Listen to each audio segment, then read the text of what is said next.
à toutes et à tous, bienvenue pour ce 8e épisode de la 8e saison de Cold Facts, où les romans vont bien, puisque 2e, 3e, 4e, Lausanne, Fribourg et Genève, ça tourne plutôt pas mal pour les clubs romans. On commence avec Lausanne, qui a battu Ajoie 2-1, Lausanne qui se retrouve 2e. On enchaîne évidemment avec Ajoie, qui malheureusement a subi une défaite, mais tout n'est pas noir du côté de Porrentruy. On enchaîne ensuite avec Genève, puis on continue avec Bienne qui a gagné pour la première fois de la saison après 60 minutes, une belle victoire 2-0 contre Zug. Et puis après, ce qui nous a fait mousser sur le limogeage de Jussi Tapola du côté de Berne, on termine justement par les bourreaux des Bernois, Fribourg, qui ont remporté le derby de Zeringen 5-1 mardi soir à Berne et qui a causé le départ de Tapola.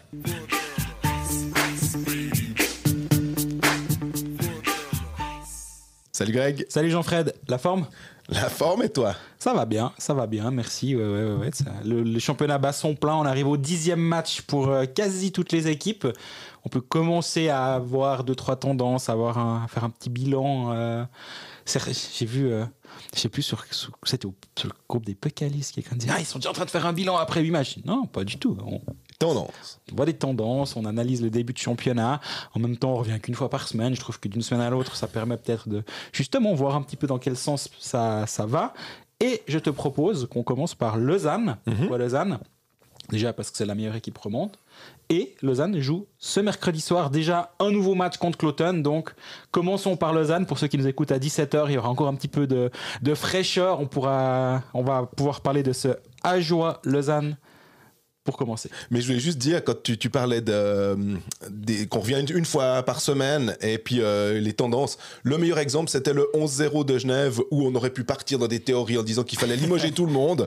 Puis derrière, c'est 3 victoires et finalement, au terme de ces matchs-là, Genève était mieux classé que Lausanne. Donc c'était typiquement l'exemple parfait pour dire ne nous énervons pas, ne soyons pas trop haut ou trop bas selon les circonstances. Mais exactement. Revenons sur Lausanne, donc Lausanne qui peut être leader ce mercredi soir, suivant comment se passe ce match face à Cloton. Rappelons quand même que la dernière fois que Cloton est venu jouer à Lausanne, Cloton s'est imposé avec Evanue devant le filet. Fadani a joué mardi soir. Il y a de bonnes chances que Cloton refasse le coup d'envoyer Evanue sous les yeux de son papa, non ? Absolument, mais je pense que Lausanne aura alors à cœur cette fois de pas subir une deuxième défaite à la maison. Je sais pas quelles sont les cotes de l'euro, mais je pense qu'une victoire lausannoise, même si c'est pas garanti, on l'a vu, et d'ailleurs on peut parler de ce match contre Ajoie, finalement, une victoire. Alors c'est les 3 points, c'est ce qui est le plus important pour eux. Mais 2-1, c'est peut-être pas l'explosion offensive habituelle, on va dire, du Lausanne Hockey Club, mais Lausanne a eu un Connor Hughes qui a fait les arrêts au bon moment. Je crois qu'ils ont à peu près quand même 70% en gros de chances de remporter ce match.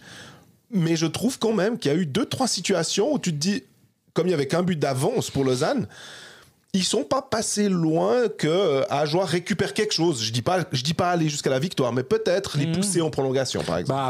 Absolument. C'est 3 buts en prolongation sur ce match. 1 pour Ajoie, 2 pour Lausanne HC. En supériorité numérique, tu veux dire. Pardon. Ouais. C'est aucun but à 5 contre 5 sur cette rencontre. C'est quand même assez surprenant. Notons que Lausanne avait ménagé ou mis au repos Austin Tcharnik pour aller là-bas. Moi, je le soupçonne d'avoir mis dans le contrat qu'il voulait pas aller jouer à Porrentruy, mais j'ai pas la preuve, j'ai pas vu le contrat. Mais il y a un match de Champions League, je crois, tout bientôt aussi. La prochaine à Grenoble. Ouais. Donc peut-être que avec back-to-back, avec le match qu'il y a eu dimanche. 4 matchs en une semaine.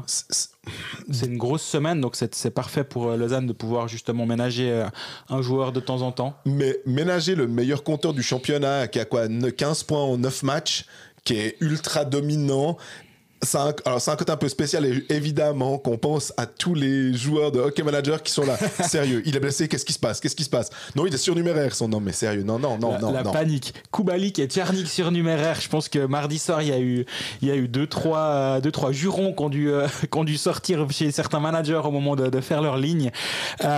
Lausanne, surtout, fait une prestation défensive correct en prenant aucun but justement à 5 contre 5 après en avoir quand même pris 4 à Lugano vendredi soir, victoire quand même, on est bien d'accord, en avoir pris 3 contre Berne mardi, victoire 6-3 quand même, mais défensivement de faire un bon match défensif, et surtout je trouve que Connor Hughes, comme tu l'as dit avant, a été bon.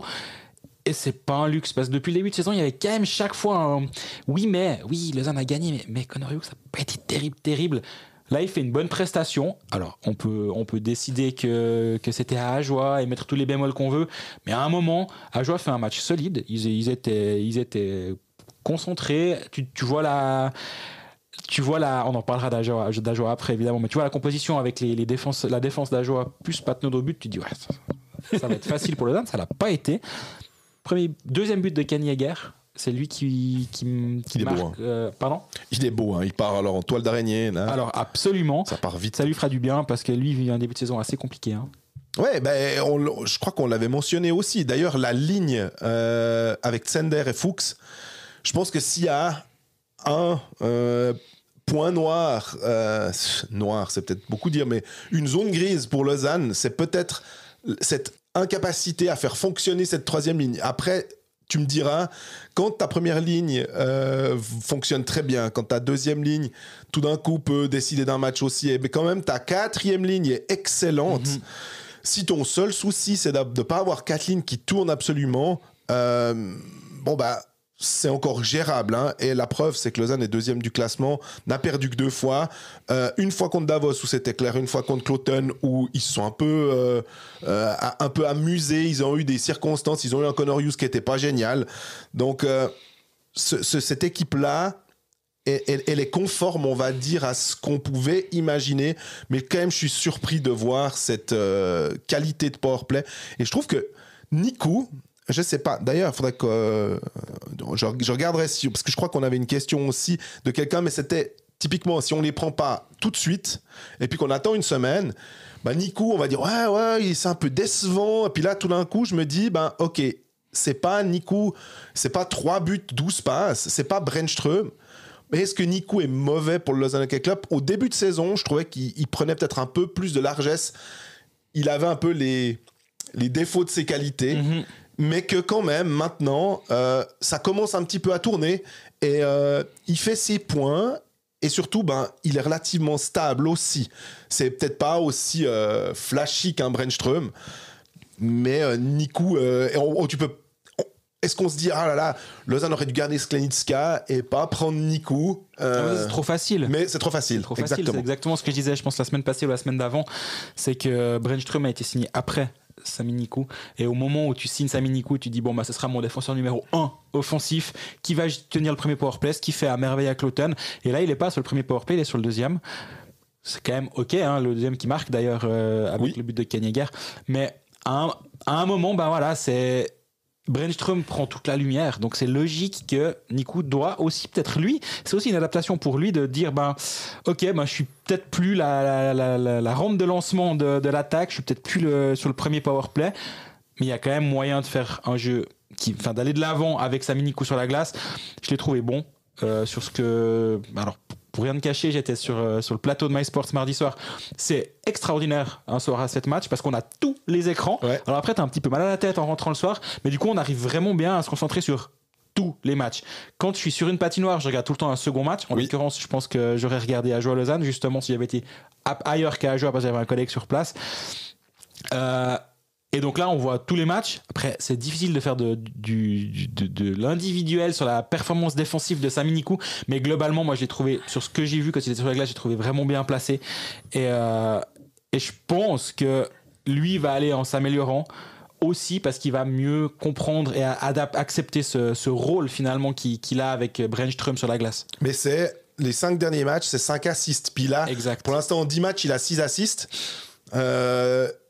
On voit quand même une sorte de progression. Alors, statistique, bêtement basé sur les points. Après, il faudrait aller regarder un tout petit peu plus en détail si le Corsi ou voir si il est utile. Mais le fait est que Lausanne, on le dit, est deuxième du classement, peut éventuellement, par la force des choses et une victoire contre Cloton mercredi soir, passer leader de manière provisoire. Et on n'est pas surpris finalement par le début de saison de Lausanne. Moi, je suis vraiment quand même... C'est plus une sorte d'insolence au niveau de la réussite en powerplay. Le reste... on a été aussi, il y a eu ce problème du match de 11-0 où il y a tout qui réussissait, mais quand même ce powerplay, malgré tout, ça c'est une force assez impressionnante. Et sans Tcharnik quand même, pour dire il faut avoir assez confiance au reste de l'équipe pour dire bon, Austin Tcharnik, je te mets de côté, les autres vont faire le boulot, j'ai pas de problème avec Drake Caggiula. Aussi, on se disait que c'était une bonne pioche du côté de Lausanne avant qu'il arrive de la part de Foust en se disant c'est pas le type qui mesure 2 mètres, c'est pas un bulldozer, mais visiblement c'est un joueur intense qui peut potentiellement remplacer, amener quelque chose, je sais pas, peut-être ce que Raffle avait du côté de Lausanne, ou un Boson ou quelque chose comme ça. C'était un de ceux qu'on imaginait parce qu'on se disait que sinon les Cahoun, les Rochettes et tout, ils avaient un profil similaire. Ouais, on a vu un Caggiula magnifique contre Berne, notamment avec ce but où il a montré à Louis Fullman ce que c'est le très haut niveau, on va dire. Et c'est 7 buts pour Caggiula, c'est le meilleur buteur du championnat à ce moment de la saison. Donc lui, effectivement, si on part du principe qu'il est encore dans cette phase d'adaptation, parce que finalement c'est pas parce que ça va bien que tout est simple. Non, il faut tout le temps laisser 10-15 matchs aux joueurs pour s'adapter. Lui, je pense qu'il est encore un petit peu là-dedans. Dieu sait ce que ça va donner, parce que depuis le début de saison il est vraiment, vraiment impressionnant. Et du coup t'as Tcharnik, Caggiula et Rochette dans les 5 meilleurs compteurs du championnat. Alors tu me diras, comme tu l'as dit avant assez justement, il y a eu ce match à 11 buts, ça fausse un petit peu, on est bien d'accord, mais malgré ça, je veux dire, ils sont... Tous les soirs, ils marquent plus de 3 buts, t'as l'impression, ils ont 44 buts en 10 matchs. T'enlèves l'anomalie, ça veut dire qu'il en a quand même 33 en 9. Et c'est plus de 3 buts par match quand même, c'est près de 3 buts et demi par match. Ouais. Offensivement, Lausanne, c'est solide. Défensivement, il y a une bonne base qui a été placée à Ajoie justement avec ce 2-1. Sans Eldner en plus qui était suspendu. Sans Eldner suspendu. Je pense que du côté de Lausanne, il y a pas mal de signaux ouverts. Ouais.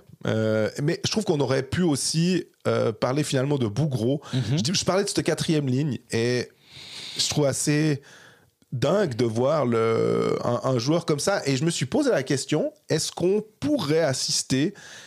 Ça me semble difficile parce que le plateau est quand même vachement haut, mais une saison à la Marchand, un peu de manière surprenante, où il avait, c'était quoi, 20 buts et quoi, 4 assists, un truc... Marchand ? Ouais. Je me souviens plus exactement au chiffre près. Mais... Ouais, tu peux regarder. 20 buts, je suis quasi sûr.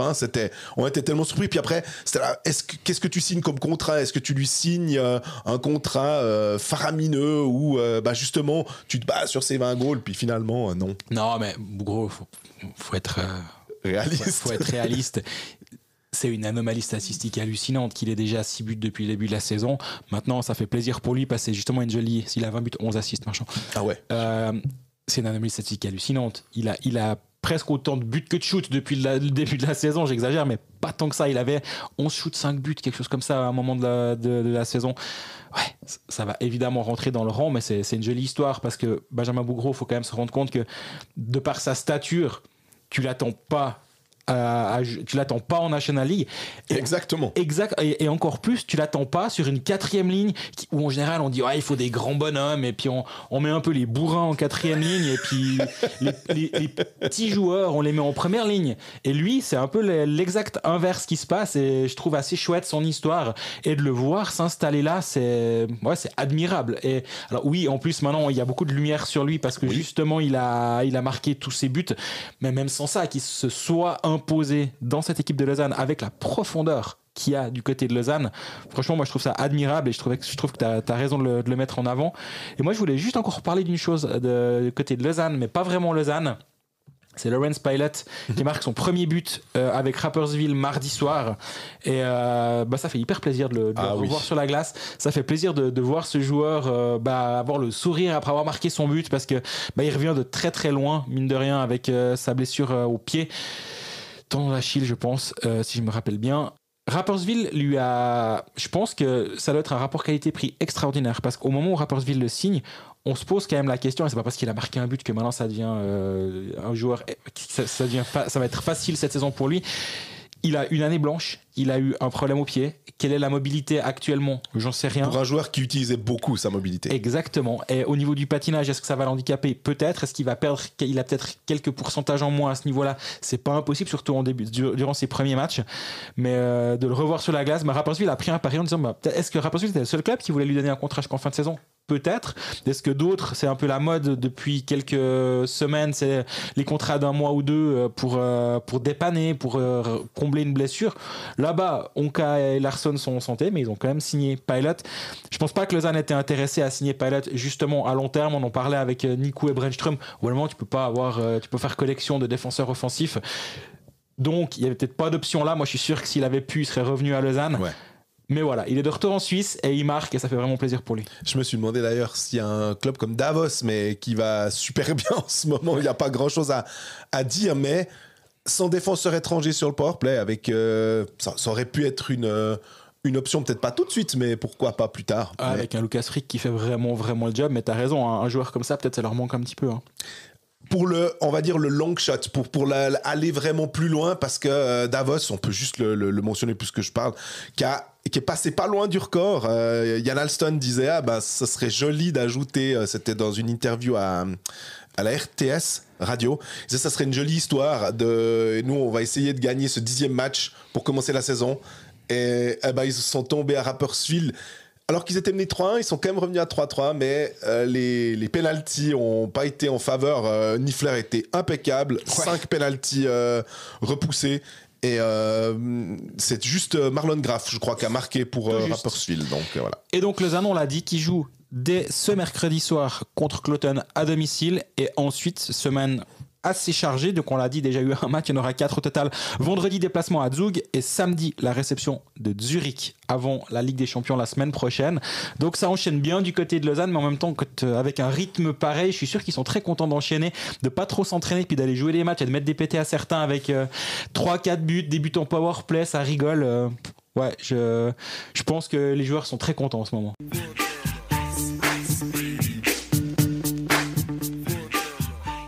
On passe à Ajoie, donc la dernière victime du Lausanne Hockey Club. On l'a dit aussi, 2-1, défaite. Ajoie, c'est mieux que ce qu'on a pu voir au début de saison. On a l'impression que maintenant... ce qui est un peu frustrant, c'est que je disais des fois, ce qui serait bien, c'est d'aller à gratter un point. Là, ils repartent avec 0 point. Alors, tu peux te dire, ouais, mais on a tenu tête à Lausanne. Super.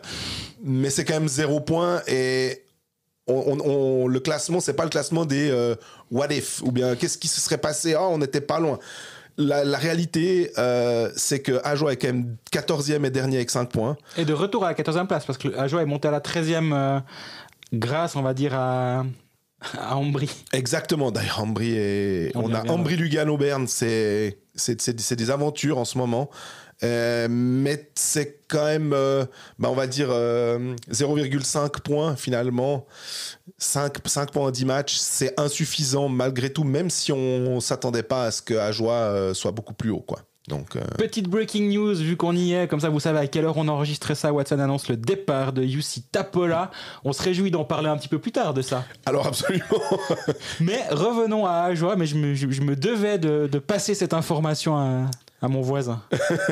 Quelqu'un qui nous écrivait Tapol out. Je pense que. On m'a écrit Jussi t'es plus là aussi. Ah ouais.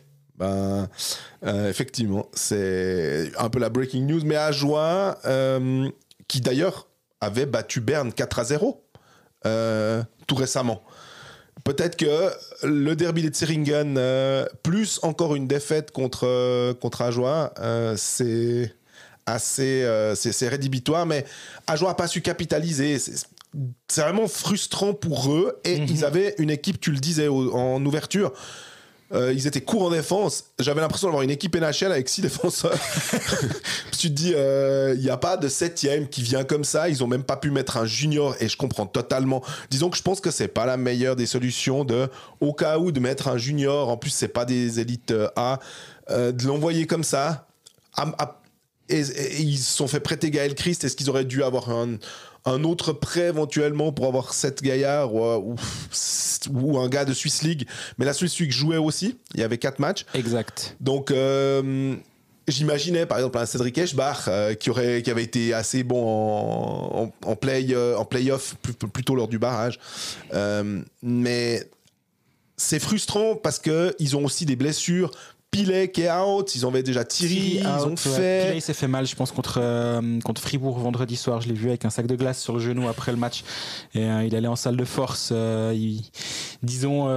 S'il avait l'air un petit peu gêné pour monter les escaliers. Donc tu dis, oula, ça a l'air compliqué pour le niveau du genou gauche, je crois.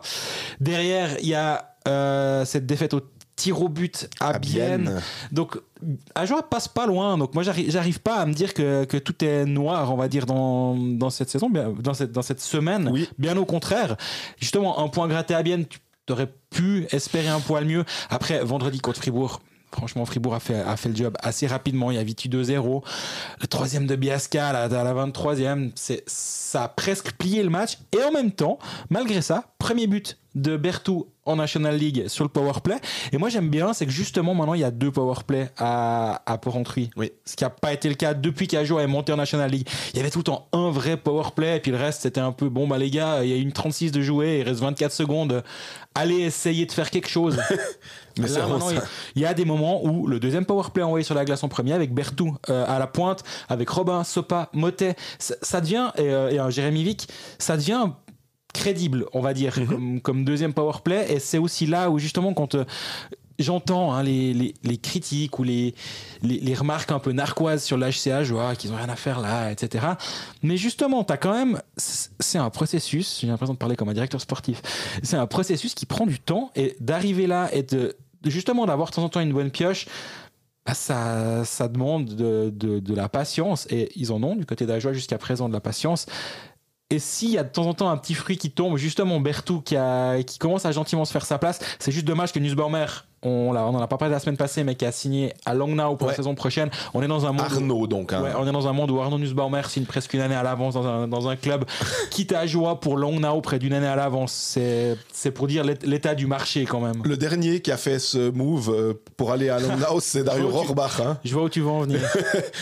J'irai pas jusqu'à dire qu'Arnaud Nussbaumer va finir en équipe de Suisse, mais c'est un marché concurrentiel, et avec des contrats de 5, 6, 7 ans, comment tu veux... Ça, c'est aussi le problème, évidemment, pour un club comme Ajoie, parce que, à la rigueur, aller signer un Motet pour se relancer, aller signer un Berthoud où tu peux lui donner quelque chose, mais après, aller prendre un Vic qui fait un try-out, puis finalement tu le signes, et c'est drôle, parce que c'est même étonnant qu'un Vic, tu l'aies pas signé plus tôt en disant « Ah, il est disponible, mais viens chez nous ».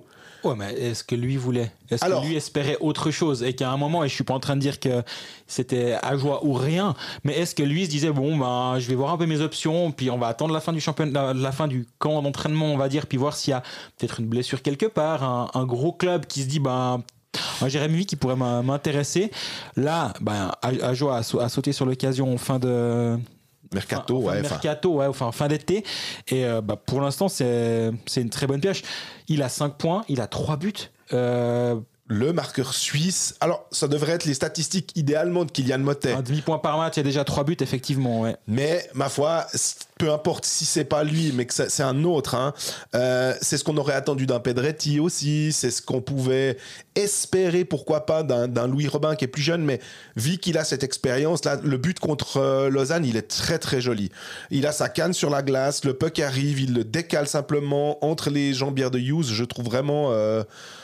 super de la part de Vic qui marque un but de briscard. Il est bien posé au milieu, personne ne le gêne, et il faudra plus de ce genre de but.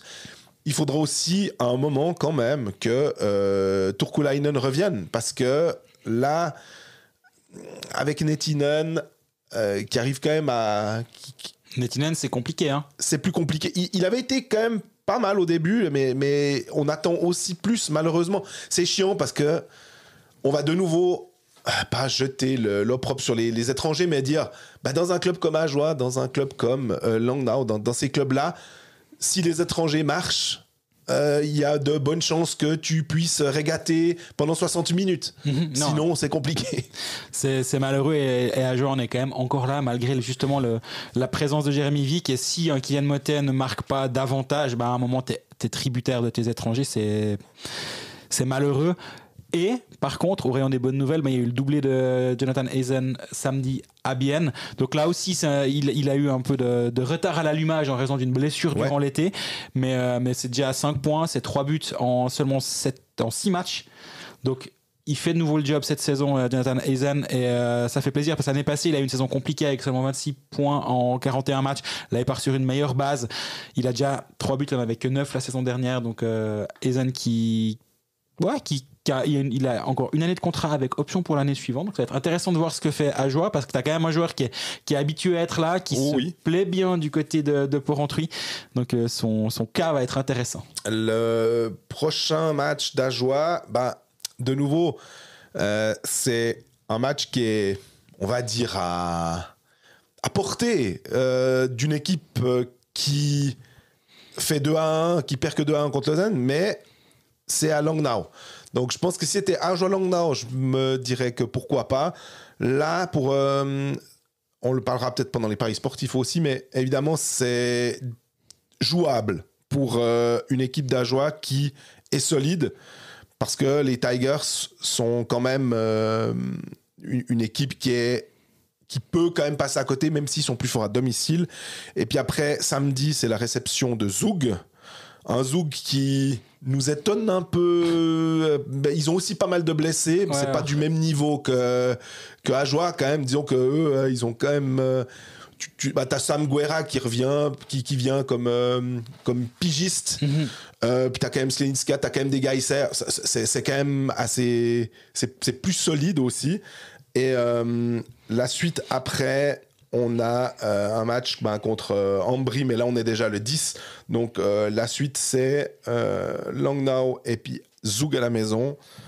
À voir. Il faudrait faire combien ? Idéalement, il faudrait quand même faire 3 points. Il faut gagner tous les matchs. Mais oui. Voilà. mais 3 points, disons que ce serait quand même pas mal sur ces deux-là. Jouer sport, un jeu de la loterie romande. Bon, on passe au paris sportif. Toi, t'as gagné la semaine dernière. Moi, je me suis planté la semaine dernière. C'est une série, toute série qui se poursuit. Non, mais parce que là, ça va pas mal. Je suis content de pouvoir aider les gens. On a déjà quelques cotes qui sont sorties pour les matchs de vendredi. Pas toutes, parce qu'il y a un match entre le moment où on enregistre et vendredi, c'est ce Lausanne-Cloton. Donc les cotes de Lausanne et de Cloton ne sont pas encore sortis. Mais on a déjà, au moment où on parle, Fribourg-Rapperswil, Langnau, Ajoie, on vient d'en parler, Servette, Lugano, Zurich, Berne. Berne en mode choc psychologique à Zurich à 3,25. Non, moi je m'y risque pas. Mais que tu restes ce contingent, tu te dis Bernois, tu te dis c'est quand même pas possible. Ils ont de quoi faire. Et statistiquement, c'est pas la pire des équipes et de loin quoi. Donc mais j'ai vu le match contre le derby de Zeringen. Tu peux me dire tout ce que tu veux sur les stats avancées. J'étais clairement pas convaincu par ce Berne-là. Donc, le choc psychologique, est-ce qu'il interviendrait pas plutôt le samedi 4 contre Langnau ? Un bon petit derby bernois, là, où tu as envie de faire un peu le statement. Je serais plus là-dessus. Fribourg-Rapperswil est bon. 1,75 et Rapperswil à 3,35. Match nul à 4,15. Je trouve presque la cote de Rapperswil est haute. Tout à fait. J'aime la cote de Fribourg, évidemment, 1,75, c'est intéressant. Ça peut l'être, mais je trouve la cote de Rapperswil haute. C'est plutôt ça. Donc, si tu te dis pourquoi pas, mais je trouve que Gallet est bon. Je trouve que si c'est Berra comme hier, il n'y a pas de problème, mais en plus je trouve que Gallet est un excellent numéro 2 ou 1B. 2, après on peut parler de 2 quand même. Mais non, parce que je trouve qu'il a fait pas mal de matchs. Le retour de Linus Omark à Genève. Ouais. Vendredi soir, Lugano va n'importe où. Lugano va dans le mur à 3,60, Genève à 1,65 à la maison. Là aussi, il y a des cotes qui sont vraiment compliquées, je trouve. Langnau 1,50, Ajoie 4,40. Et Servette 1,65, Lino 3,60. Honnêtement, sur ce qu'on a actuellement, je ne sais pas dans quelle direction je pars. Ouais. il faudra aussi voir. Mais honnêtement, tu disais, on n'a pas Cloton et Bienne et on n'a pas Zoug Lausanne. Exact. Si tu as la cote de Lausanne, est-ce que tu te dis, oulala, je parie sur Lausanne à Zoug? Il y aura du 2 et quelques de Lausanne à Zoug, ça pourrait être intéressant. Ouais, mais Zoug, il y a un moment, ils vont commencer à quand même à gagner un match. Je veux dire, et Lausanne, qui se dit qu'ils ont le match contre Zurich à domicile le samedi, enfin, ils se disent rien du tout. Ils veulent gagner tous les matchs, mais je trouve que c'est pas simple. Et Cloton Bienne. Bien est solide, hein. Bien est de mieux en mieux. C'est quoi, ça fait 5 victoires sur les 6 derniers matchs. Exactement. Alors souvent après prolongation, il y a eu cette première victoire à 60 minutes en Ligue 1. On en parlera un petit peu plus tard. À voir, je voulais juste faire un tout petit pointage par les paris à long terme. Où avant la saison, j'avais dit mais les bookmakers ils sont en train de roupiller sur Genève. Ils étaient à 28 et 29 contre 1 durant l'été. Genève maintenant est à 10 contre 1. Il est un peu plus intéressant, ou un peu plus, pas plus intéressant, moins intéressant, mais un peu plus logique d'avoir Genève à 10 contre 1. Lausanne est à 6,55 et sur ce qu'on voit de Lausanne depuis le début de saison, c'est la 3e cote derrière Zurich et Davos. Après, il y a Zug et Lausanne à la même cote à 6,55. Je trouve que c'est un peu haut. Lausanne à 6,55 actuellement quand tu vois que Zurich est pas flamboyant et quand tu vois que Lausanne est absolument flamboyant après 2 finales perdues, ils sont quand même pas loin de pouvoir briguer le titre cette année. J'aime bien cette cote à 6,55 de Lausanne. Et donc, je disais Servette à 10. Maintenant, ça devient presque moins tentant que ça l'était fin août. Mais, alors comme tu disais, on n'a encore pas trop de tendance pour l'instant. Et vous retrouverez notre choix définitif vendredi matin sur nos réseaux sociaux. Jouer Sport, un jeu de la loterie romande. On enchaîne avec Genève. Exactement, Genève, dont on vient de parler dans la partie Paris sportif qui commence à avoir grâce aux yeux des bookmakers, du coup, vu que la cote était, pour ceux qui n'écoutent pas les paris sportifs, la cote de Genève était à 28 contre 1 avant la saison pour être champion. Maintenant, le titre est à 10 contre 1. Donc, si vous mettez 10 francs, c'est 100 francs, alors qu'au début de saison, c'était 280 francs. Preuve qui commence gentiment à être pris au sérieux, Genève-Servette. Je suis pas sûr que le soir, un certain soir dont on ne parle plus dans la partie genevoise pour la santé mentale des fans, je suis pas sûr que ce soir-là, les gens se disaient ouais, mais ça vaut vraiment du 10 contre 1, ce Genève, on est sûr. Mais dans les faits, Genève enchaîne bien. Malgré 2 défaites le week-end passé, défaite contre Rapperswil, défaite contre Davos au tir au but. Alors, défaite au tir au but à Davos, en gros, ils ont fait match nul à Davos et après, on a lancé une pièce lors des tirs au but, c'est tombé de l'autre côté. Malgré ça, je trouve que dans ce que produit au niveau du jeu Genève-Servette, c'est vachement bien. Mais ils se sont quand même fait peur, on va dire. Leur victoire à Langnau, 4-3. Alors, le score est un peu spécial parce que tout s'est animé, on va dire, dans les 3 dernières minutes. Absolument. Et parce qu'ils ont sorti leur gardien et que personne n'a réussi à marquer et que Rohrbach a réussi à marquer. Entre-temps, entre ces 2 goals, il y a eu un goal de Tim Boson dans la cage vide. Mais au-delà de ça, et honnêtement, moi, ce que j'ai apprécié, c'est ce goal de Pouliuervi à la 49e, à 4 contre 5. Il récupère le puck dans les patins d'un gars, l'autre il tombe, il part à cul. Puis il arrive devant le gardien, puis d'habitude, on s'attend à ce qu'il y ait un certain stress, on sait que les joueurs et tout. Là, j'ai l'impression qu'il était à un match de pré-saison, au sentier, on va dire. Puis il est là, toc, toc, il couche le gardien, il lui fait une petite feinte, après il soulève le puck, il le pose. Et tu te dis, ce joueur, il a quand même un certain hockey, un certain sens dans les mains, et tu te dis, peut-être qu'il aurait pu être drafté numéro 4. Ah, ouais. Je comprends pourquoi. Il a un certain talent, le bonhomme. Hein. 2 buts, c'est son 2e but. 11 passes décisives, c'est le meilleur passeur de la ligue à égalité avec Austin Czernik. J'aimais bien ce que j'avais vu de lui sur les premiers matchs, au niveau de l'intensité physique, au niveau de justement c'est ce grit qu'il a et que moi je n'imaginais pas, je l'ai déjà dit à ce micro, et ce but là dont tu parles, c'est exactement ça. Il va dans la bande, il met une charge, il va récupérer le puck et après il part et il a tout montrer ce qu'il est capable de faire sur une action. Et je pense que c'est une bonne idée de commencer par lui. Et moi, je voulais enchaîner. Premier gros match de Stéphane Charlin sous le maillot de Genève Servette à Langnau. Au niveau des shoots, c'est 14-4 le premier tiers. Tu mènes 1-0 quand même après 20 minutes. Tu dis ouais, merci Stéphane. Hein. Donc lui, le retour à Langnau réussi malgré les 3 buts encaissés. Justement, tu le disais avant, 2 buts, c'était avec un homme de plus sur la glace. 2 fois, les défenseurs qui... Lui fait le premier arrêt, les défenseurs qui bloquent pas la canne de l'attaquant. C'était une fois Rohrbach, une fois, je me souviens plus qui est Pessonen, je crois. Et... c'est même pas... le premier goal. Le premier aussi, c'est Schneller qui le laisse passer. Voilà, puis on voit qu'il regarde, tout le monde regarde vers le puck.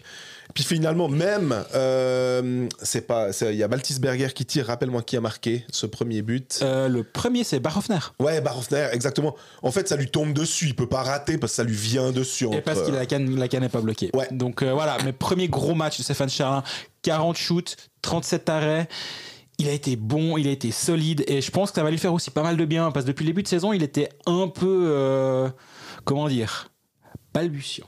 On va dire ça comme ça, par rapport à ce qu'il a été capable de faire la saison dernière à Langnau et avec Langnau. Donc je sais pas si c'est l'air de Lemental qui lui fait autant de bien. Il était content de retourner là-bas et d'être dominant dans cette patinoire. Mais je voulais mettre en avant sa prestation. À part ça, je regardais Puljujärvi aussi. Hein. Quand il revient à Kerpet en Liga pendant 2 saisons, ça doit être la saison juste avant le Covid, là. 56 matchs, 53 points, 24 goals, 29 assists. Puis après... 16 matchs, 7 buts, 5 assists. Tu vois qu'en Europe, il est de loin pas largué. C'était toujours AHL, ça tenait. C'était la NHL où c'était plus compliqué. Mais aussi parce que les attentes... En fait, s'il avait été drafté 7e ronde, on aurait dit non, pas de souci, il est bien. Mais comme il était drafté très très haut, c'est ça qui posait un petit peu plus de soucis. Il fait aussi un excellent bloc sur le goal de Maninen. Oui. Il a son 1m93, c'est 90 kg, il a une stature, il est imposant. Puis on voit le gardien de Langnau qui est là. Non, mais là, je vois rien. Là, il y a un brouillard un peu épais devant moi là, pour conduire. Ouais, Maninen, c'est son 3e but. Il a aussi 10 passes décisives. Et on s'attendait justement à avoir une bonne saison de Maninen l'année dernière. Il a pas été mauvais du tout. Hein. Mais ils étaient un peu seuls, les étrangers. Et là, les étrangers sont de nouveau dominants. On voit que Granlund, il a bien commencé la saison au niveau du scoring. Il est un petit peu plus en dedans, mais cette ligne Granlund, Maninen, Puljujärvi, le danger il peut venir d'absolument partout. Et justement, tu as déjà 10 et 11 passes pour Maninen et Puljujärvi. Donc cette équipe de Genève, offensivement, elle est intéressante. Et rappelons quand même qu'elle est toujours pas complète. Avec un Richard qui est pas là, avec un Akesson qui est toujours pas là. Donc il y a vraiment de la profondeur, il y a vraiment de la qualité.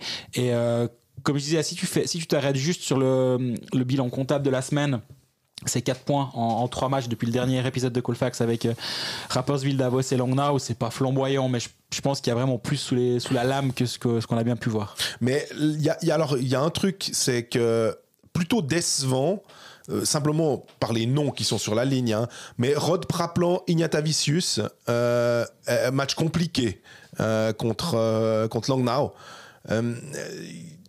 Il manque, c'est peut-être là. J'aime bien avoir Ignatavicius sur un. C'est cool d'avoir un jeune. En plus, il a un hockey manager. C'est ce genre de joueur où tu te dis, tiens, lequel peut peut-être monter. Et il manque peut-être. Il faudra peut-être trouver la bonne combinaison. Mais ce qui est bien pour Genève, c'est qu'ils ont assez de joueurs pour trouver quelqu'un qui peut aller. Avec Rod et Praplan, typiquement, tu disais peut-être Richard au centre avec ces deux-là. Ça peut être une ligne, en tout cas sur le papier, qui fait peur à l'adversaire. Non, absolument. Ou justement un Akesson qu'on n'a toujours pas vu jouer en championnat de Suisse. Ça commence à être un peu longuet cette histoire d'ailleurs parce que une Genferai de plus. Alors, on nous avait dit, hein. Oui. En septembre normalement c'est bon. Là il y a pas si longtemps on m'a un peu dit septembre ça va être un poil compliqué quand même. On est en octobre là, donc c'est effectivement compliqué. Le dossier n'est plus dans les mains de Genève, du canton de Genève, mais au niveau fédéral visiblement. Donc ça avance, mais finalement un club de hockey c'est pas les bras plus longs que les autres. Tant mieux. Pans de la société pour faciliter dénaturalisation. Donc ça prend son temps. Est-ce qu'à un moment Genève va craquer et dire va? Peut-être pas. Ouais, mais tu sors qui? Parce que Ruta, on en a parlé. Ruta, il est vraiment très solide. Sarjärvi, voilà, c'est normal. C'est aussi un des premiers noms que tu couches sur la feuille, j'ai l'impression. Les 3 Finlandais. On n'en touche pas non plus. Visi, voilà. Puis il y a Jabek qui est en dedans. Hein. Beck et la Carriole qui sont en tribune. Donc lui pour l'instant, je pense qu'il il est destiné à ce rôle de numéro 7. En plus, le pauvre, il était sur la glace un fameux mardi soir du début de saison. Donc, je suis pas sûr qu'il est très content de son début de saison, Tyler Beck. Mais en l'état, du côté de Genève, il y a tout qui roule finalement assez bien, je trouve.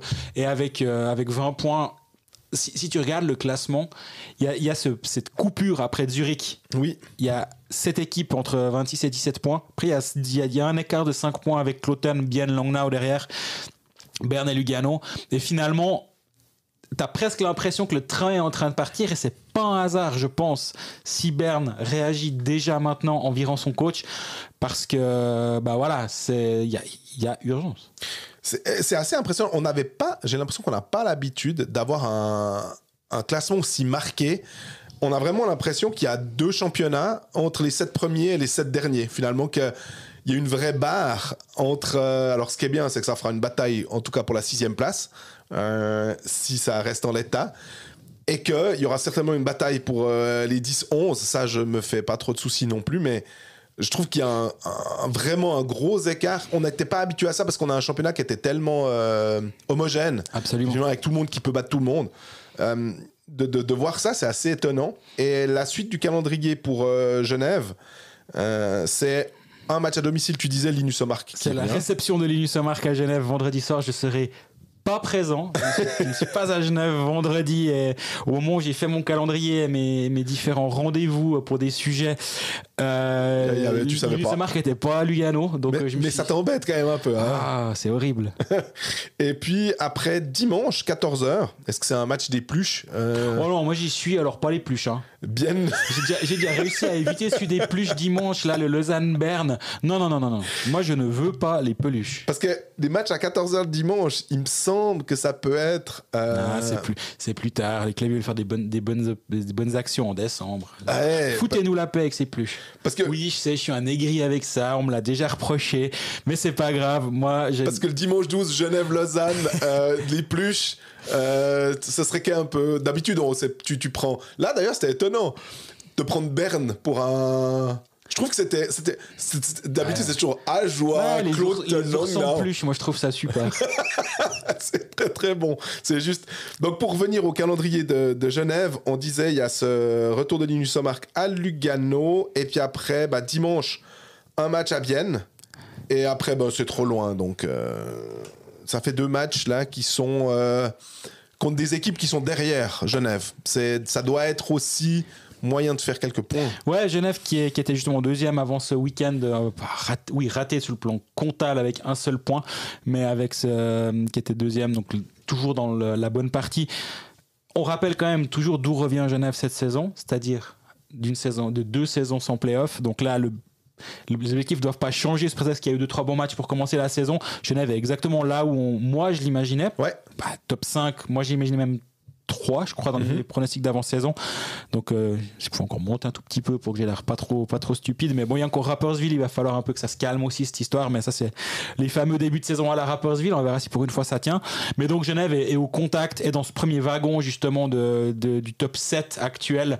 Il y aura 6 places pour les 7, à moins que quelqu'un de la cave remonte. Entre Berne et Lugano, c'est les 2 principaux papable, et il y a Bienne qui a un match de moins. Donc justement ce match de dimanche peut être l'occasion de soit faire l'écart avec Bienne, soit de se remettre dans le viseur des Célandais.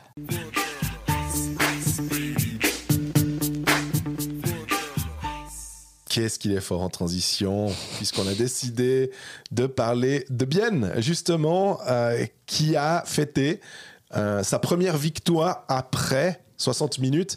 Parce que les Biennois, ils avaient 4 victoires sur les 5 derniers matchs, mais c'était soit après prolongation, soit après tir au but. Puis on se disait, quand même, ce serait bien une fois d'avoir les 3 points. Et ils sont allés les chercher contre Zoug. Victoire 2-0 avec Seteri qui fait un blanchissage. Et premier de la saison pour Seteri. On parlait de Stéphane Charlin, justement, qui fait une grosse performance. Je pense que pour Seteri, ce gros match, ça va lui faire du bien aussi. Ouais, et puis à Bienne, ça va leur faire forcément du bien de voir que ça revient. Les choses peut-être se mettent en place défensivement, de ne pas encaisser de goal contre une machine comme Zoug, c'est plutôt positif. même si tu le disais en introduction, quand on parlait de Tcharnik qui était surnuméraire, tu disais, ouais, puis Kubalik aussi qui était surnuméraire. Donc, oser se passer de Kubalik, est-ce que peut-être Michael Liniger va se dire, bon, je l'ai fait une fois, non, j'ai quand même besoin de mon Kubalik sur la glace pour des fois débloquer peut-être bêtement un match où t'es pas la meilleure équipe, mais qui t'offre une opportunité de gagner parce qu'il y a un powerplay ou il y a un shoot qui passe et que c'est ça qui fait la différence.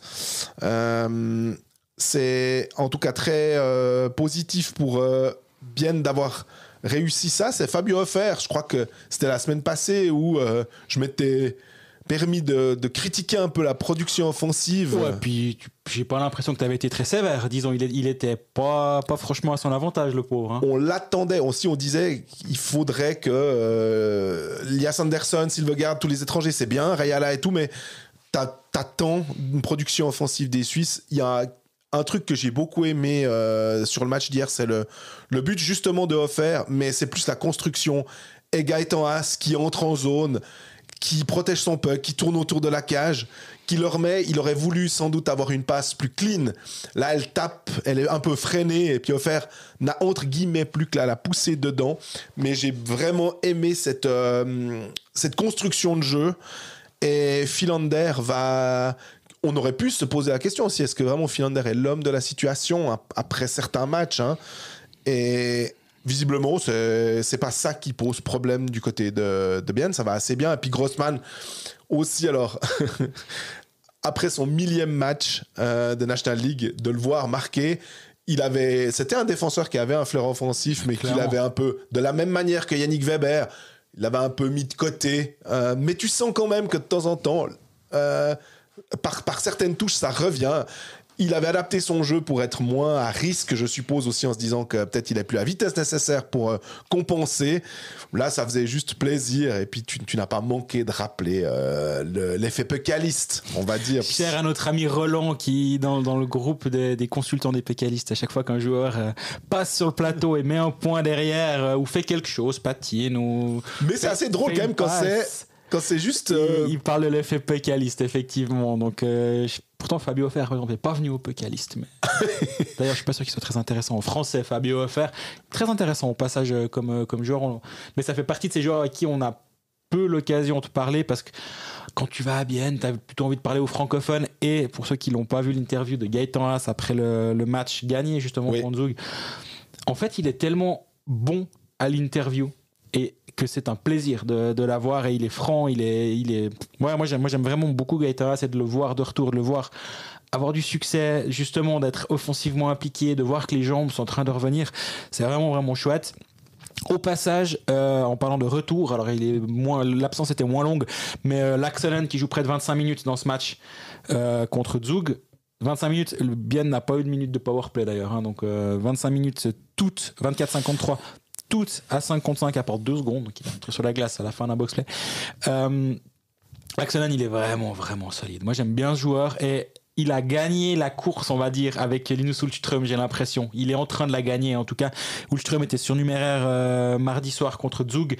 Évidemment, si Sateri a un jour off, Ulström va re-rentrer. Mais avec la présence de Genesio et avec celle de Laxonen, finalement, t'as tes deux défenseurs 1 et 2.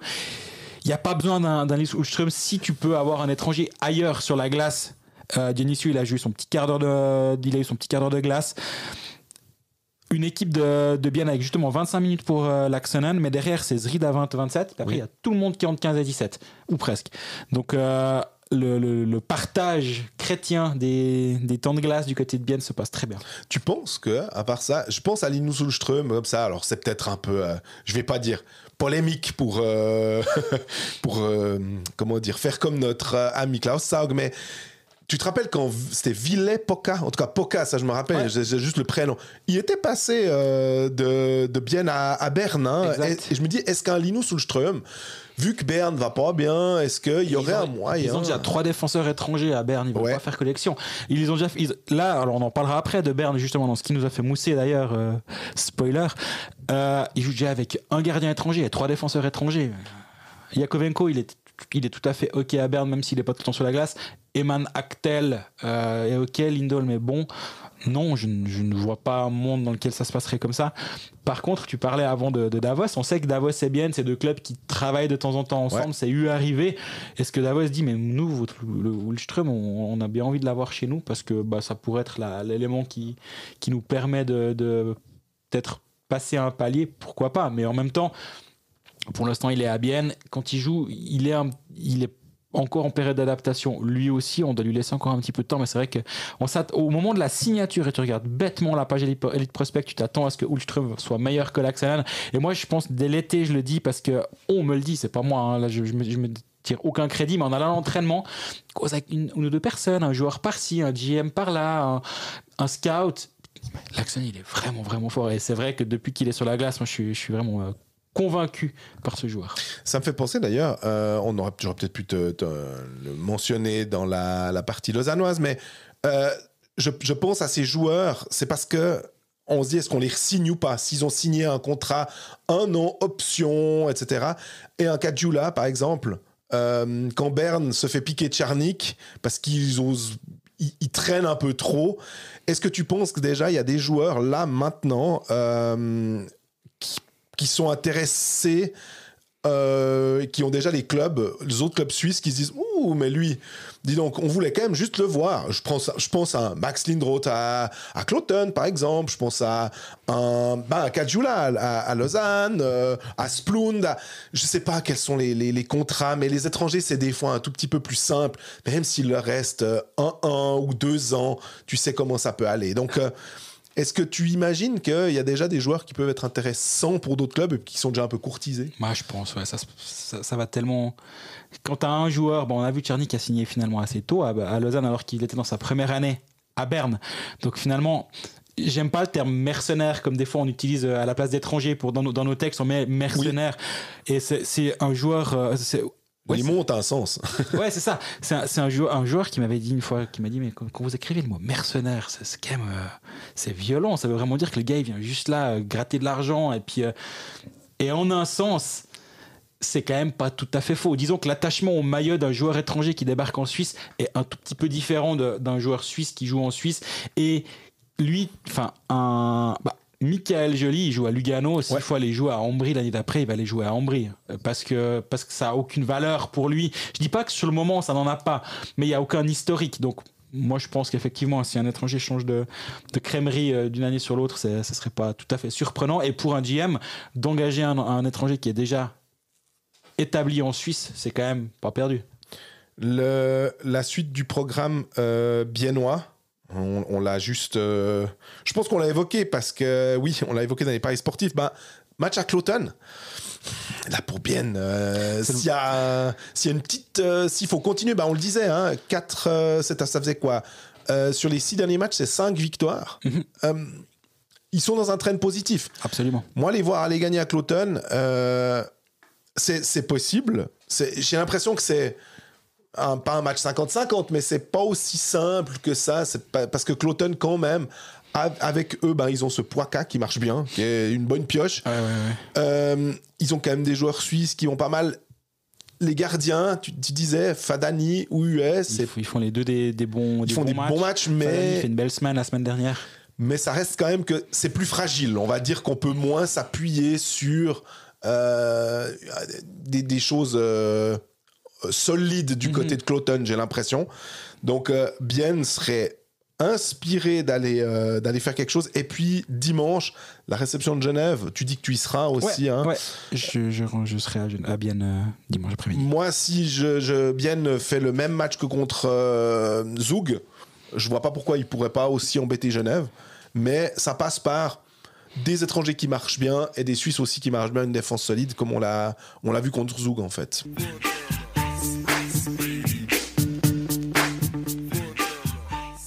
Et ce qui nous a fait mousser cette semaine en partenariat avec la brasserie Dr Gabs, c'est la breaking news de Watson. En tout cas, non, mais même, je crois que c'est Berne qui l'a annoncé aussi.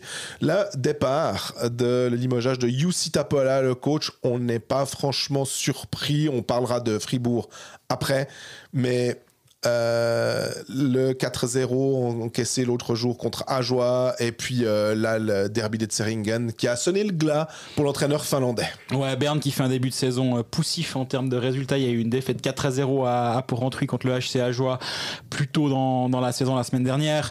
Ce match contre Fribourg, c'était franchement mauvais. C'est une équipe de Berne qui était pas là, qui s'est fait siffler comme pas possible à la fin du match par ses spectateurs.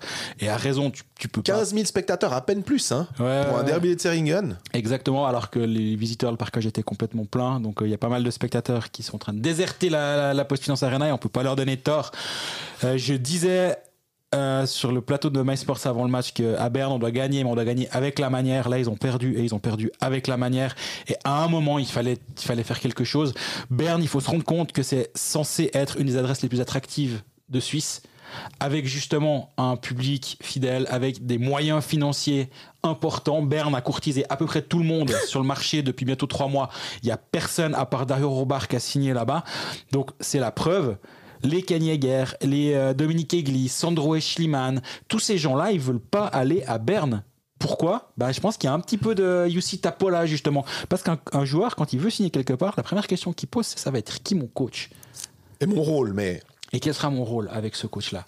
Et à Berne, ça va être qui mon coach ? Lui, là, non, je ne crois pas qu'un international se dise j'ai envie d'aller jouer pour Jussi Tapola à Berne. Donc maintenant, Berne s'en est enfin rendu compte. Je pense que ça n'a pas traîné. Par contre, un 10 matchs Raus, c'est assez rapide, mais je pense que c'était bien de réagir assez rapidement du côté de Berne, parce que ce qui s'est passé mardi soir, malheureusement, tu peux pas t'en relever quand t'es coach. Tellement c'était une mauvaise prestation. 9 matchs, 13 goals. Je sais pas si on se rend compte. Je parle pas d'Ajoie, je parle de tu parles Berne. Pas de la première ligne de Lausanne HC. Ouais. c'est 13 buts en 9 matchs, 23 encaissés. La défense, bon, ça va encore, hein. On a vu pire. Mais 13 buts, quoi. Comment tu veux gagner des matchs ? C'est à bout d'un moment. Et le pire, c'est que c'est pas une question de joueurs où tu te dis, ouais, bon, on a vu, hein, ils ont personne pour marquer des goals. Non, ils en ont des types qui savent marquer. Quand tu vas prendre Bemström, qui arrive blessé, ou en tout cas carrément convalescence, plus exactement, mais t'as Merellet, t'as Altonen, t'as des joueurs qui sont totalement capables. T'as Baumgartner, t'as Lehmann, c'est un fantôme en ce moment, et en plus ils l'ont reprolongé. Je doute pas qu'il va se relancer à un moment, hein. Ça va être... La grande question qui va maintenant nous intéresser, c'est qui va prendre la succession de Jussi Tapola. On va pas commencer à spéculer à ce micro, parce que entre le moment où on enregistre et le moment où on diffuse l'épisode, il se peut qu'on en sache beaucoup plus. Mais je pense que Berne, dans un coin de leur tête, ils avaient déjà 2-3 noms en tête. Ça va être très intéressant de suivre les 2-3 prochains jours. Moi, ça m'intéresserait juste, hein, c'est juste ça. Je sais même pas, hein, ça m'intéresserait de voir Christian Dubé à Berne. Voilà. C'est une légende du club quand même, une légende. Oui. C'est un joueur qui a marqué ce club. C'est un dirigeant qui a été en lice pour être directeur sportif. C'est monsieur Pichiacci qui a été choisi. Pichiacci qui vient un début de règne de Leiter de National League assez compliqué, je pense, mais c'est sa première grosse décision. Alors oui, c'est pas lui qui décide tout seul, surtout pas à Berne où il y a 50 rouages en dessus. Puis il y a surtout Marc Lutti qui dit bon, stop maintenant, c'est bon. Exactement. Mais est-ce que Christian Dubé accepterait de reprendre cette place-là ? Je pense que oui. Je pense que si on lui pose la question, il va dire oui. Donc, à voir si la question lui sera posée. Et on voulait encore vous remercier. On a tout écoulé nos cartons de Icebreaker, la bière qu'on a faite en collaboration avec Dr Gaps. Il est toujours possible de faire des précommandes pour relancer la production d'une série, mais on va devoir attendre de voir si on reçoit suffisamment de commandes de votre part pour le faire. Donc, les mêmes vecteurs habituels qu'on a déjà mis sur nos réseaux sociaux, on va le refaire. Vous pouvez vous inscrire, il n'y a pas besoin de payer. Ce sera seulement si la commande a lieu qu'on vous demandera de payer à ce moment-là. Donc, si ça vous intéresse de vous inscrire, c'est avec grand plaisir. Et notons encore la date du 4 novembre pour une soirée avec Dr Gaps dans un bar lausannois. On est encore en train de mettre les derniers préparatifs de cette soirée. On vous en dira un peu plus ces prochaines semaines.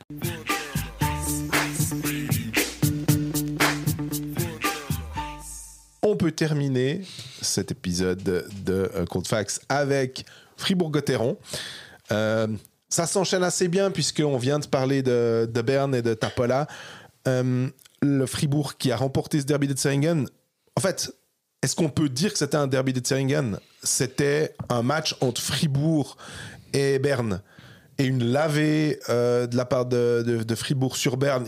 Pour moi, le derby, j'associe le mot derby au fait qu'il y a eu une confrontation, un duel. Pour moi, il n'y a pas eu un duel. Berne a eu un 5 contre 3 au premier tiers, n'a rien su en faire. Une catastrophe. Il y a eu 2 tirs cadrés, je pense, et encore. C'était fantomatique. Et puis, en 3 minutes, autour de la mi-match, toc, Fribourg qui joue vertical, Fribourg qui attaque parfaitement cette équipe bernoise, et puis qui profite aussi d'un powerplay, Sorensen qui marque. Salut, merci, on va laisser peser. Il n'y avait plus rien à espérer du côté de Berne.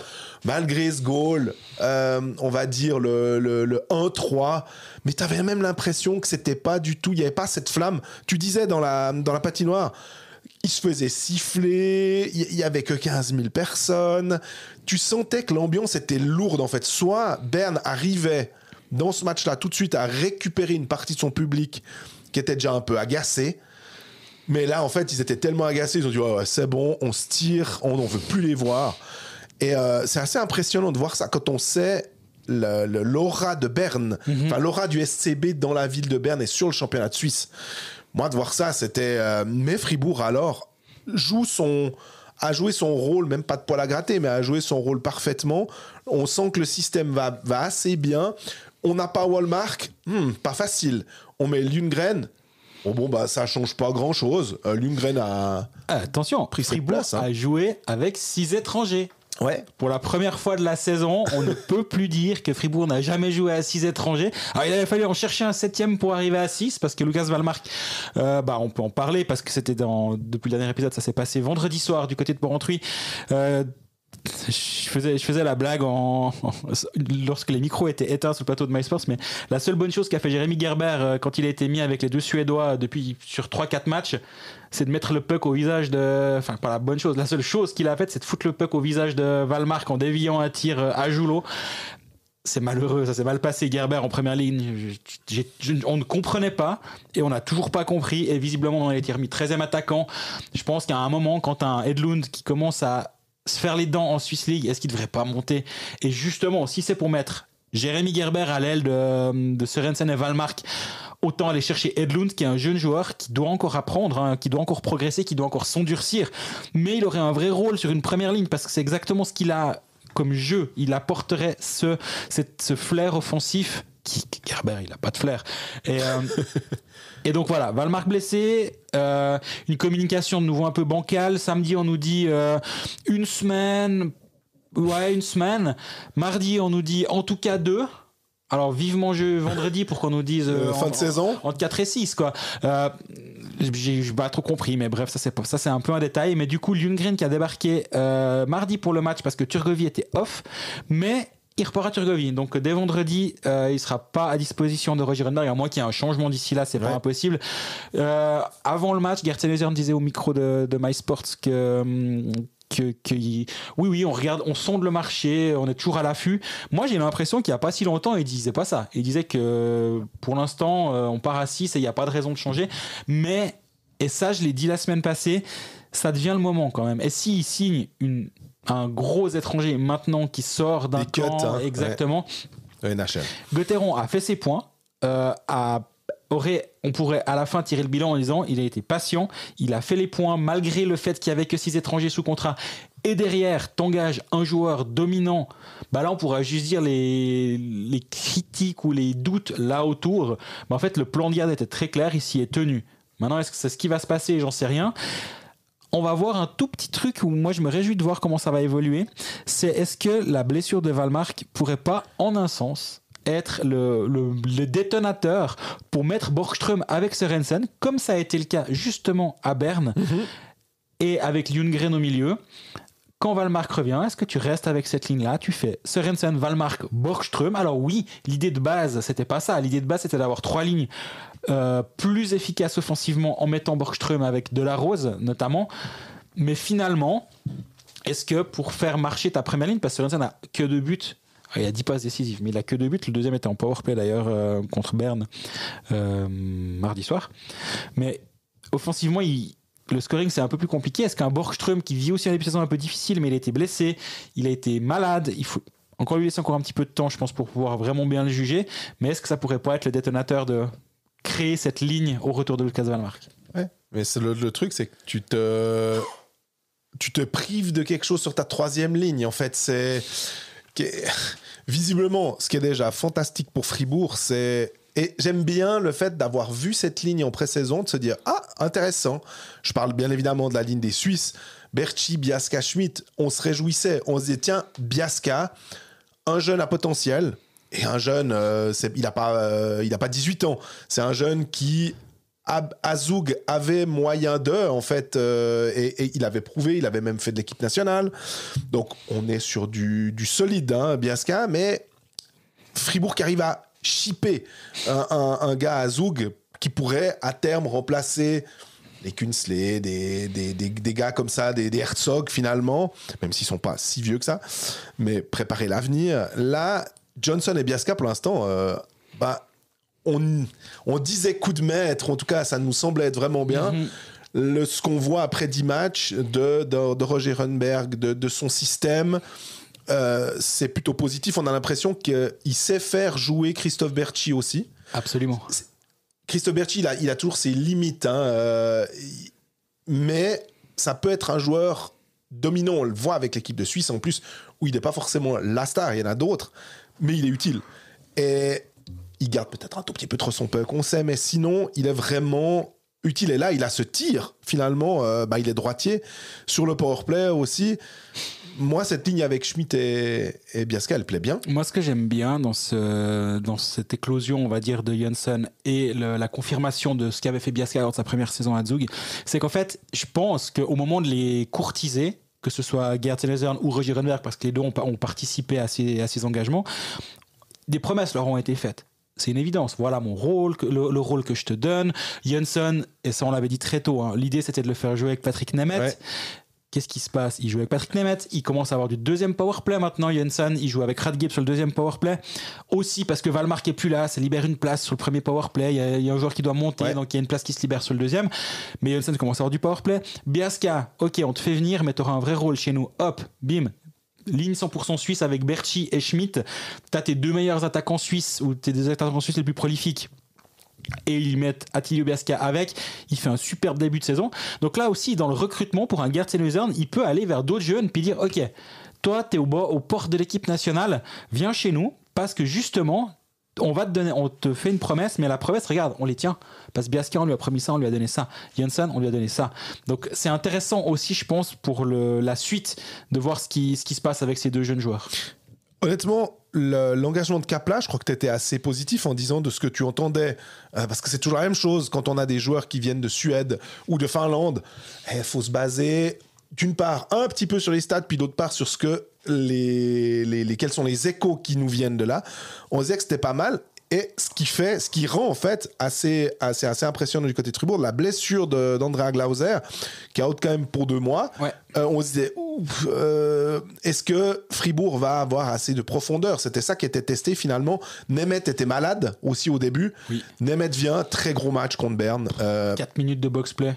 Extrêmement solide. En fait, Gerd Senezern prend Nemeth pour ça. Et Nemeth délivre ça. C'est un peu ce qu'on disait pour les deux jeunes Suisses. C'est aussi qu'est-ce qu'on attend. Et j'ai l'impression que pour l'instant, les engagements qui ont été faits, que ce soit Nemeth, que ce soit Kapla, même si l'échantillon est faible, hein, que ce soit Johnson, que ce soit Biasca, Glauser, on connaissait aussi.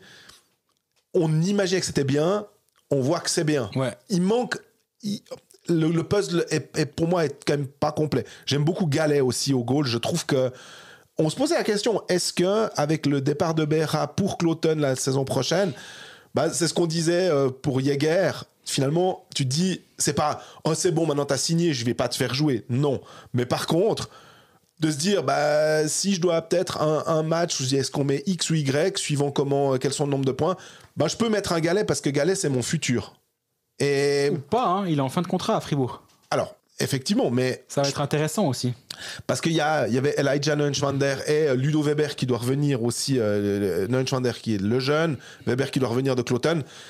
Mais là, tu parles de une année de contrat, c'est bien, ça me permet de lancer sur Sandro Schmidt. Et Sandro Schmidt qu'on annonce, tu parlais à Berne, oui, ils ont un peu courtisé tout le monde. Ils ont courtisé Jäger, ils ont courtisé, et finalement, ils ont obtenu pour l'instant que Dario Rohrbach. Est-ce que Schmidt, si tout d'un coup, dans un coin de sa tête, il était là, mais est-ce que j'irais peut-être pas à Berne? Moi, s'il voit le match d'hier, il a signé un contrat de 5 ans avec Fribourg, tout de suite. Moi, avec Rundberg, c'est très bien, et puis avec l'autre machin, c'est non merci. Si t'es Gerd Senezern, effectivement, tu t'assieds avec lui ce matin, et puis tu dis Sandro, on va juste revoir le match d'hier ensemble, puis à la fin, on va discuter de ton avenir, peut-être, ce serait une bonne idée. Jusqu'à la semaine passée, et même jusqu'à ce week-end, j'étais plutôt dans l'optique si je devais mettre des cotes ou si je devais parier. Je pariais sur un départ de Schmidt. Et là, ce week-end, j'ai relié les points, mais je suis pas sûr de moi. Je suis pas à l'aise avec cette prédiction. Ouais. Mais je me demande s'il va quand même pas finalement rester. Aussi, justement, parce que Fribourg, sur les stats, Fribourg est bien rentré dans sa saison. Fribourg est la meilleure équipe en Corsie depuis le début de la saison. C'est l'équipe qui crée le plus d'attaques. Défensivement, c'est ultra solide. Sa ligne avec Schmidt et Biasca qui sont encore là, les deux. Berthier et Biasca. Avec Berthier et Biasca qui sont encore là, les deux, la saison prochaine et la saison d'après. Qu'est-ce que tu vas aller voir ailleurs finalement?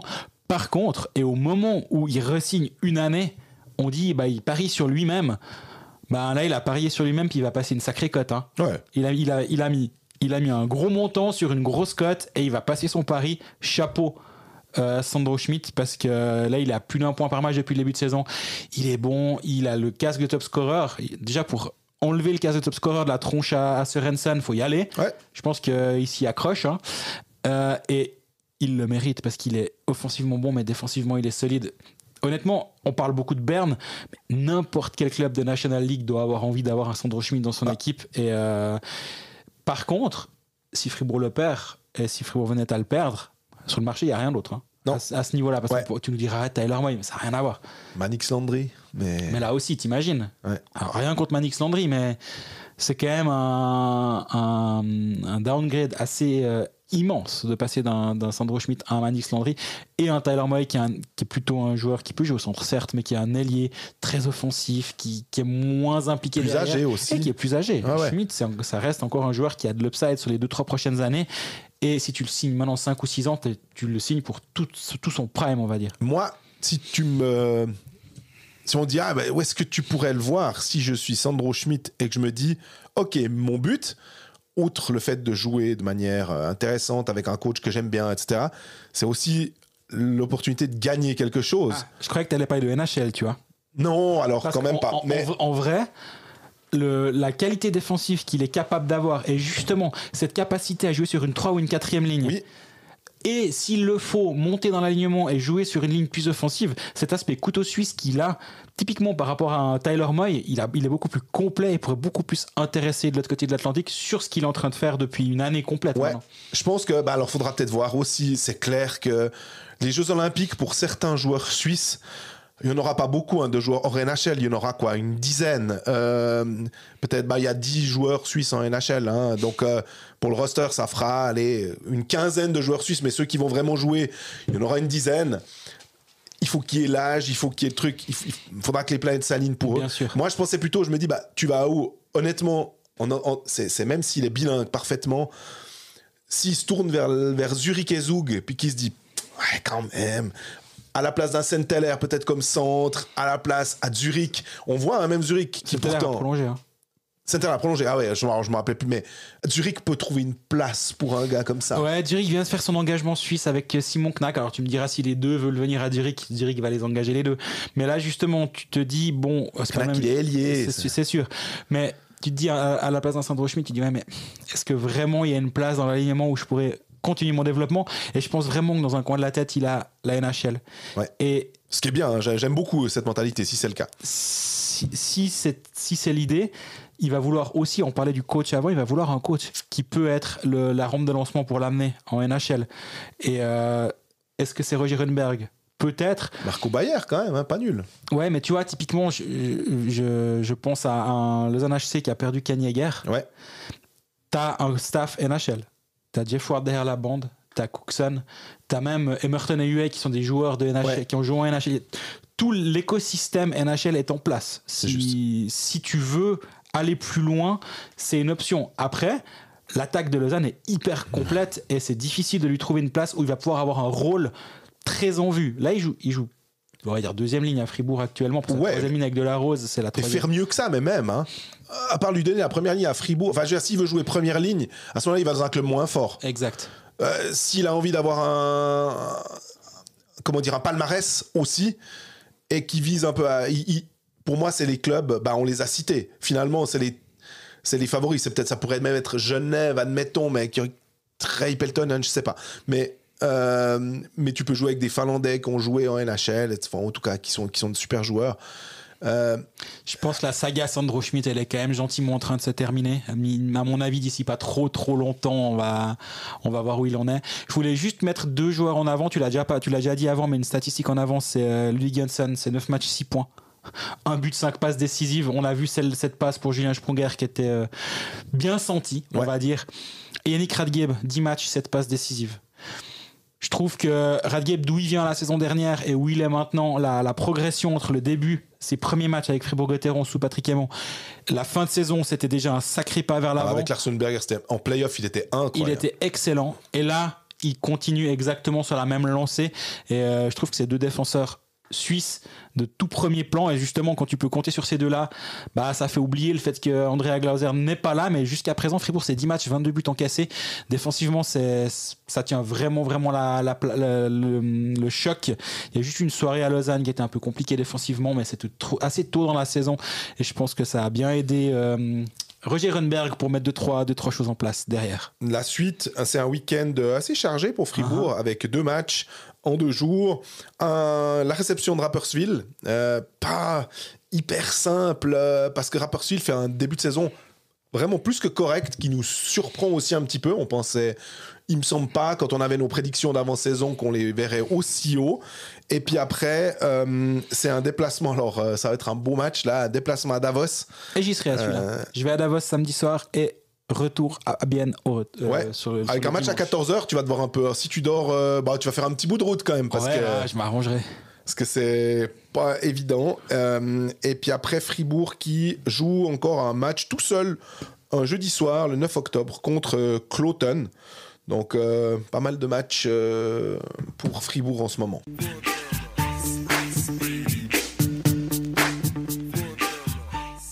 Et on est au terme de ce 8e épisode de la saison 8 de Colfax. Merci pour votre fidélité. Merci à ceux qui ont fait des commandes de Icebreaker. On a commencé certaines livraisons. Je suis venu dire bonjour à certains. Jean-Fred va aussi passer. On va les poser devant chez vous. C'est un peu comme le Père Noël. On ne nous voit pas passer, mais on est passé. C'est juste le traîneau qui fait un peu moins de bruit. Merci pour tout. Merci pour votre fidélité. C'est toujours un plaisir de vous côtoyer, de vous croiser dans les patinoires. Ce soir à Lausanne, si jamais. Exactement. Nous serons les 2 présents à Lausanne, Colfax complet, Colfax complète. Ce mercredi soir à Lausanne. Sinon, abonnez-vous sur Spotify, sur YouTube, sur SoundCloud, sur Apple Podcast. Parlez de nous autour de vous. Merci pour ceux qui le font. C'est toujours vous les meilleurs ambassadeurs de notre cause, si j'ose dire ça comme ça. Et on est présent sur les réseaux sociaux. On récolte les questions. On s'inspire aussi de vos questions. Si des fois on les mentionne pas, ça veut pas dire qu'on ne les lit pas. Bien au contraire, on s'inspire beaucoup de ce que vous nous faites comme retour. Donc merci beaucoup. Et notez la date du 4 novembre. On vous donnera plus de détails dès qu'on les aura, normalement d'ici la semaine prochaine, qui va avec un petit événement qu'on organise du côté de Lausanne. Et d'ici la semaine prochaine, portez-vous bien et bon match. À bientôt.